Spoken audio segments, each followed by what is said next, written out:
Ốc nè, đó, ăn này là sướng luôn á. Con nào con nấy mập cành cành không. Mời mọi người nhé.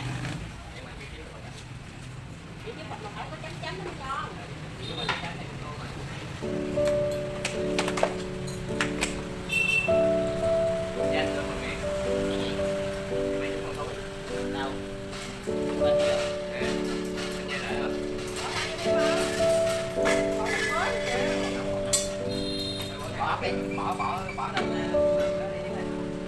sẵn quá đây. Đây xịu rồi đó. Đây xịu rồi đó, bỏ lên đi.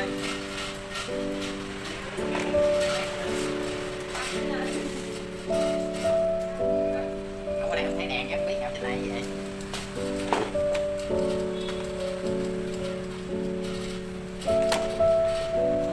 Không biết đâu. Đây đó giờ đâu vô đây. Đâu. Để đâu đâu. Gì? Lúc này.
có kinh nghiệm.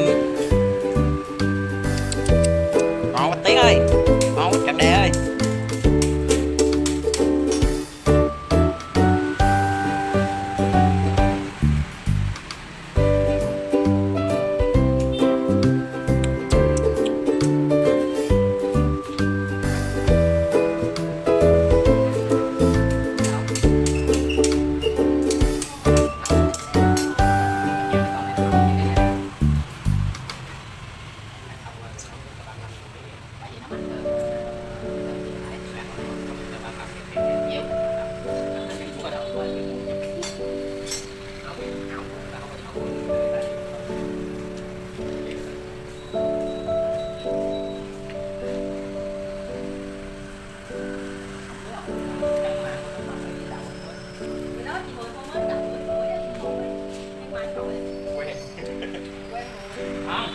Ngon lắm.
Em nói cây thanh long mà tôi uống 5 ngày rồi đó, mà một hai là cây xương rồng, bữa nay cái bộ đốm anh đừng nói. Nó nghe về cái thông minh đó thì nó có, nhưng mà qua mặt thì cũng không được. Anh này tội á. Nhưng mà ví dụ này đi làm qua như vậy đó. Cái thanh long á, tại vì thanh long á tí nó mới bò rồi gì nè, nó mới đem được giá.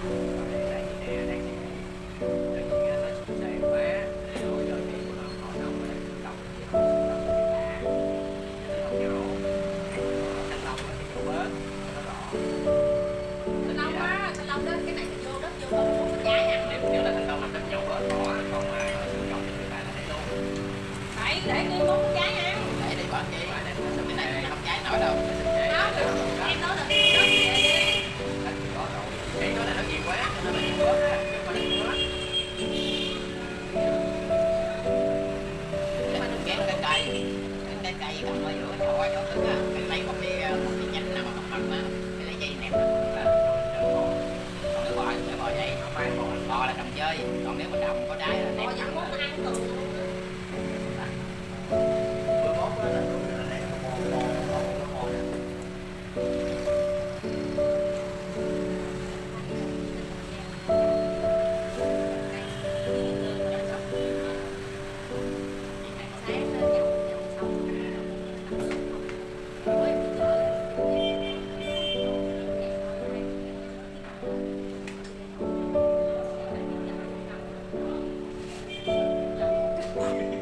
Em xách xe đi là về cái là đúng 10 giờ trưa lúc em thích quá em lên rồi còn đen em còn là cái con kia tên thương ghê lắm em cứ vô về ồ mày nói sao Mày có em thử có một lần thôi em đã hồi đâu bữa đầu làm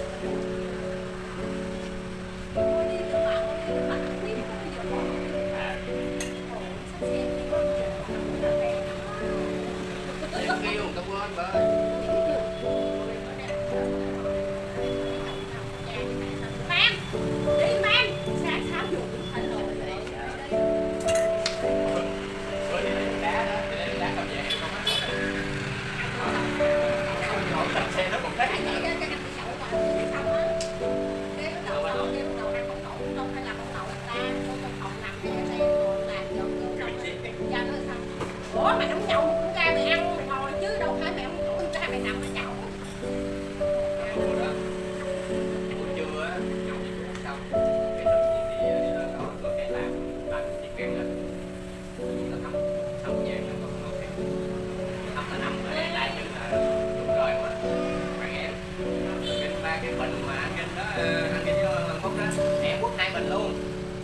mình nó nặng quỷ mà ơi. Em đi hai mình luôn á. Rồi em đi á. Dạ Cái điện nó hết cha kêu nó đi ngồi á. Hai là hai con tao. Rồi chạy lên tao không lo. Mày đi một con lo Chỉ kiểu vậy đó. Đây mình chạy lên mình mua cho tao 10.000 tinh và đi qua đi lại rồi tính là phải mấy trăm á. Mình được thấy nó cầm.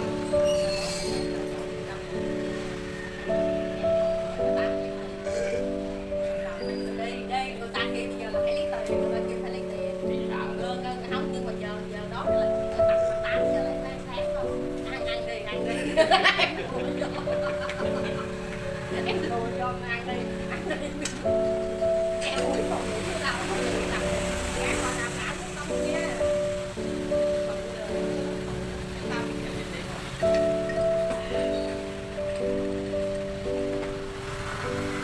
Chị để hỏi cho là chủ nhà. cái này là gì? Kéo kéo em. Cho phải làm không có nên chứ.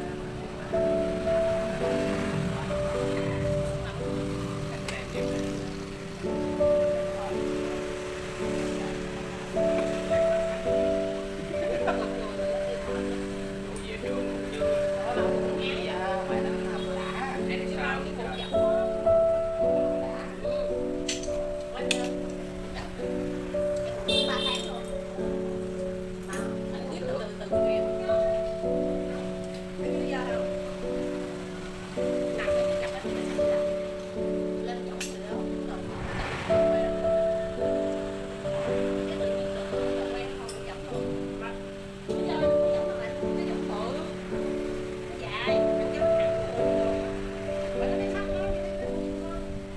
Vậy mà Đâu có dòng đâu mà không hiểu.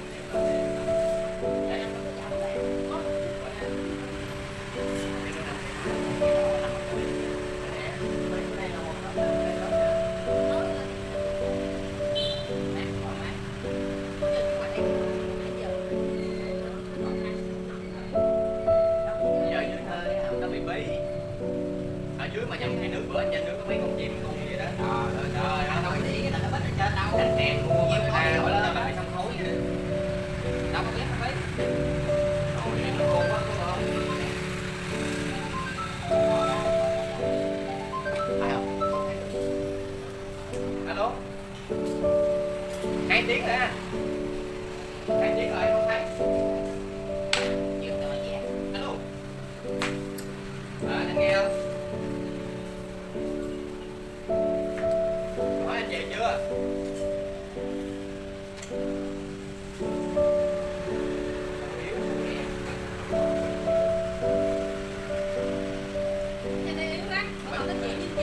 Phải tới.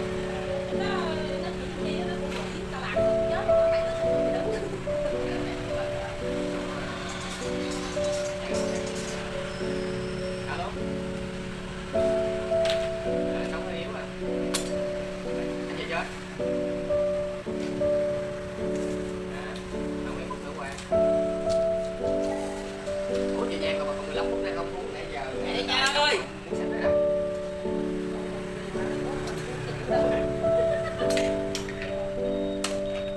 đâu, anh có chèo không? Có cơm thịt vịt nước ủa hơn không mà không vịt khó kìa Cơm ở đây có cơm mà sẽ không ăn hết. Ăn thì có đem luôn. À, chuyện ăn qua. Người không à? Rồi anh qua, anh qua gọi điện thoại thông thường nha, đừng gọi wifi nha. cái này là cái ông mua gì đá đi Người ta còn có gì em để tại em có hạn không đi xuống nhận thử anh đã đi luôn luôn đó. cái đá này uống có đủ đâu Ủa là mấy mình tập thôi. Ok. Đập ra thấy qua người ta tập cho. Mẹ tại con vậy. đặt hết luôn đi cái thang cho nó bỏ hết luôn đi Nhưng mà tại người thấy con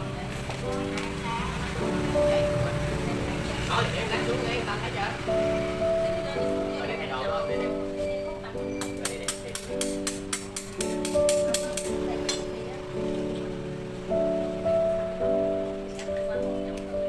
Đâu, ngồi ông tổng thống.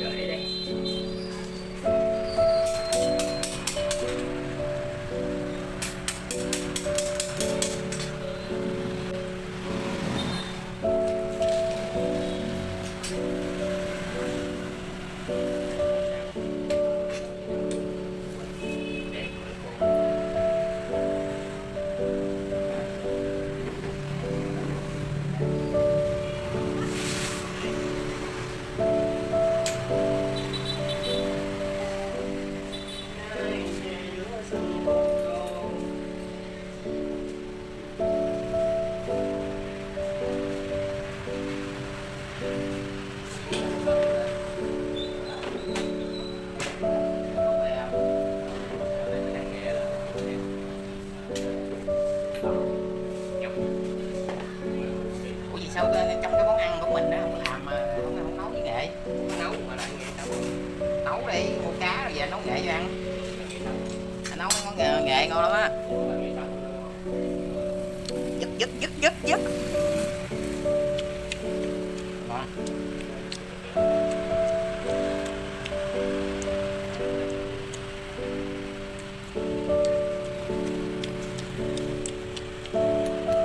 Không bột gạo ăn được đấy, gạo được không?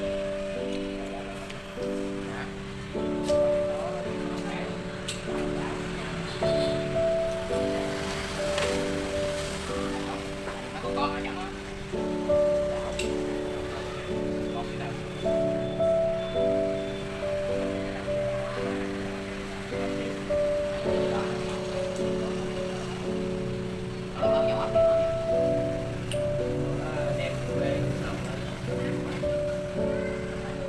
Này mà qua ăn từ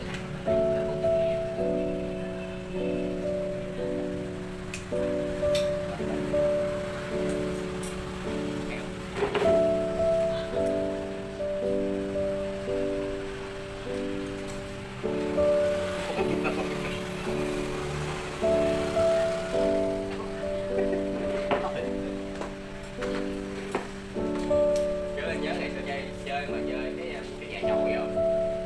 Nhà chổi mà đang lá mà khi mà anh về rồi hôm nay con em mấy năm trời cái nhà đó mình nhớ nhà đó cái bà em rồi mấy năm trời luôn là ngày xưa nhà chổi người ta cắt mình còn cắt đang lá mà vô đó chơi rồi anh em mình chơi này kia rồi nhớ em nấu cơm này kia mà em nấu có hột gạo không? Nấu hột gạo vô tiêu vậy sôi bên thôi chết luôn con ăn tiếp đi hỏi bố con về cái nó chở anh về buồn quá giữ cái nhà chổi đó lại mấy năm luôn á không hư là không hư đi ra thấy nào hư đâu đầu giá lại nào hư giá lại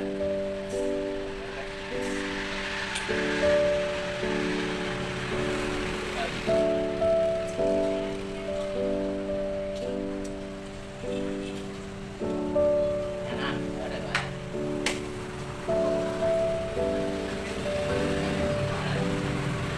tiếng nhiều lắm.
cười đi giàu lắm em Rồi, cái mày anh ở thì em mà lẽ rồi thì cái họ anh tự nhiên mà chứ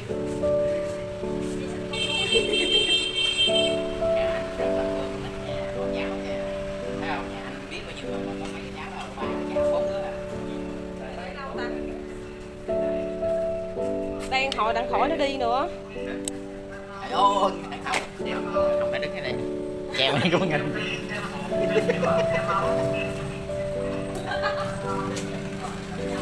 vợ nó xóa không đó cắt đó để mình chăm. Hai đứa mình gần nha.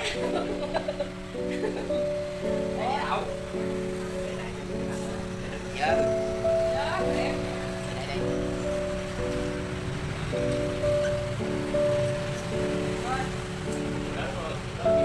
Quá trời. Có được.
Đây là món mới nè, cùi chỏ nè, gửi không? Đây là bưởi nè, cùi xài nè.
Mọi người ơi, con sò lông nó mập quá trời mọi người ơi, mập ú u luôn, mập chảy nước luôn mọi người ơi. Quay cái chỗ tôm cá nó mà thật đẹp quá trời luôn, mà sao lúc trong cái để không có vậy thấy anh quay tôm cá nó mà thật quá trời luôn, sao không liên không thấy vậy? Của anh có gửi này mà, gửi. Đây con này ăn bò tạc ngon là Tiến. Ăn bò tạc sướng lắm nè.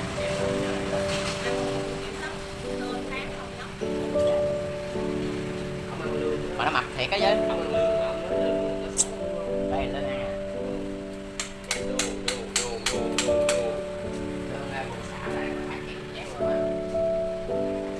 Trời ơi, nó đừng ăn rổ.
Dạ Tông ơi.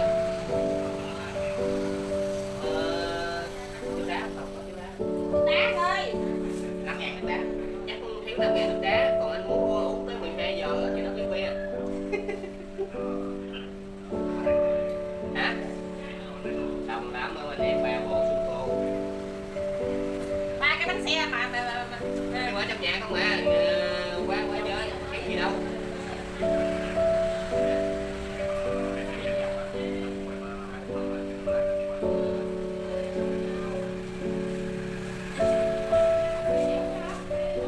Ôi hồi nãy tôi 4 người 4 chén 4 ly này quay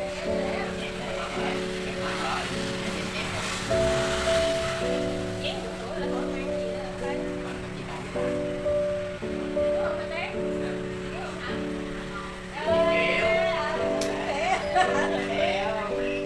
Đi Đen. Lấy lên cái miếng chả để con nó đen đây, để cho nó đi nhậu nữa Đen ở đâu đây? Ở dưới tủ lạnh á. Đúng rồi. Tôi nhớ rồi. Để nó đứng lên.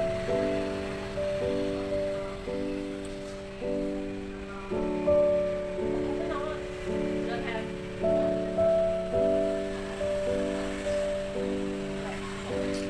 Đặt cái con dây đó.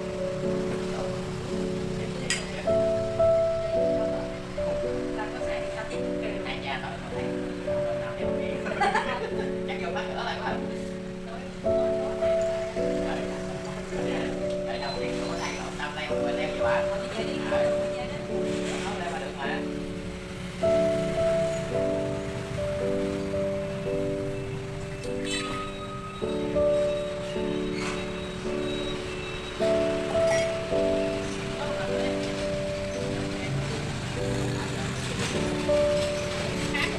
Khám không quát luôn á.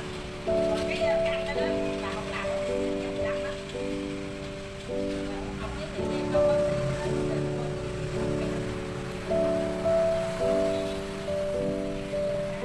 có hỏi sao đi em thấy từng em như thế nào tại em nào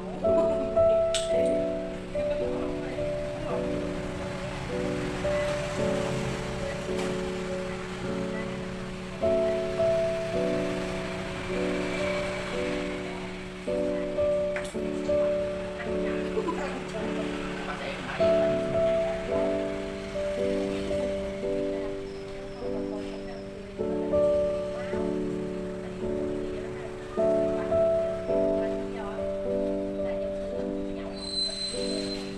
Rồi, nhiều gì cũng có cái khả năng cái bài tiêu là để không chịu, để không hết cái nổi. số mà nó lọc là nó lọc không có giống như nó làm không làm gì không nổi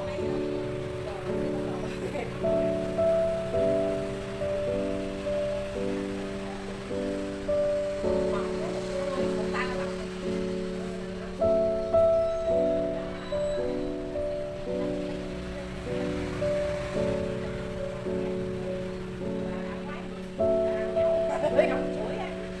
Trời ơi, ra cái đó. Ăn thì còn biết bác sĩ nó này. Nói cái gì để cho đừng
chưa?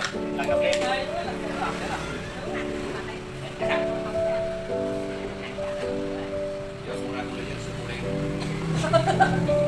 Tới ăn cơm cái còn có bị sùi ha. Đeo. Đó các bạn để cặp răng đó. Rồi sao cái tay để ngón tay sao? Cắt. Bây giờ cắt. Thấy ăn thì mừng quá em quên rồi. Đổ cái con nó vào đây. Dạ, tự nhiên cái anh không có gì đâu mà chăm rồi chăm. 2 tiếng, 2 tiếng. vậy nè là khác Còn anh dốt. 5 ly Em chờ vậy đó cái bài gì mỏng không, cái bài nó hay lắm. chờ tao mai Em hồi nãy qua bên tôi đã đây Anh đang ngồi đó anh. cái đề ba là này thì vậy ha. Này đâu đây bắt đầu đây bắt đầu á. chị trả giá nhân dân trả giá mà Là tiếng. Bây giờ không có chợ hết. Bắt con không biết cơm một cà con. Giờ không có chợ hết nữa chứ. Qua qua bên Vậy anh đây luôn nữa nha. đấy cái đẹp rồi đấy để nó bắn đá.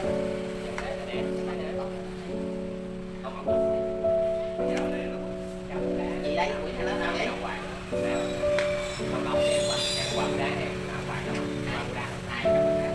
phải đá đúng không vừa ngồi nhậu mà vừa mở lại chuyện nói chuyện với bạn là cái bánh tết có nhậu online nữa nghe bữa đâu thấy luôn á Anh nãy đi qua này quên.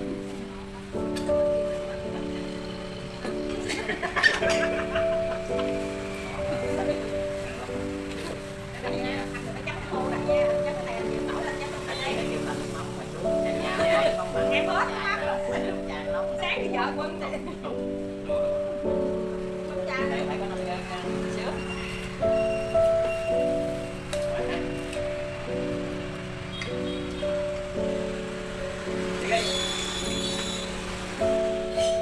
làm vậy. Qua đây sẽ gây. Tôi